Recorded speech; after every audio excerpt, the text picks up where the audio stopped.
జ్ఞానులందరికీ నా నమస్కారం. అందరికీ శ్రీకృష్ణ పరమాత్మ జన్మదిన శుభాకాంక్షలు.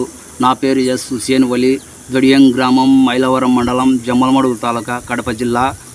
నాకు ఈ జ్ఞానం గురించి పరిచయం చేసింది వై వెంకటేష్, పేర్సాముల దగ్గర, రామరెడ్డిపల్లె, నంద్యాల జిల్లా. నేను చెప్పబోయే అంశం తైత సిద్ధాంత భగవద్గీతలోని 1వ అధ్యాయం 23వ శ్లోకం.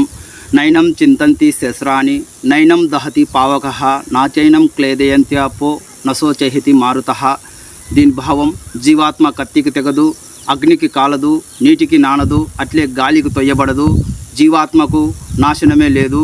వివరము, జీవాత్మ శరీరం లోపల ఎక్కడో మారుమూల ఉన్నది. అందువలన బయటి ప్రకృతిలోని పంచభూతాలు జీవాత్మకు ఏమీ చేయలేవు. పంచభూతములు బయట నుండి పంచభూతములు ఈ శరీరానికి ఏం తాకలేవు. ఏ విధంగా రాజు కోటలో ఉంటాడో దొంగలు వచ్చి పడినప్పుడు రాజు దగ్గరికి పోవాలంటే రాజు కోటను నాశనం చేసి లోపలికి వెళ్ళిపోతే గన రాజు రహస్య మార్గం ద్వారా బయటికి వెళ్ళేదానికి అవకాశం ఉంటుంది. అట్లానే మన శరీరం కూడా అంతే, పంచభూతాలు ఏం చేయలేవు. ఒకవేళ చనిపోయినప్పుడు ఈ శరీర దేహం నాశనం అవుతుంది, కానీ జీవాత్మ మాత్రం నాశనం కాదు. జీవాత్మ రహస్య మార్గం ద్వారా వెళ్ళిపోతుంది. దీని గురించి ఇంకా వివరంగా తెలియాలనుకుంటే తైత సిద్ధాంత భగవద్గీత చదవండి, వేరే వాళ్ళకు చదివించండి. అందరికీ నమస్కారం.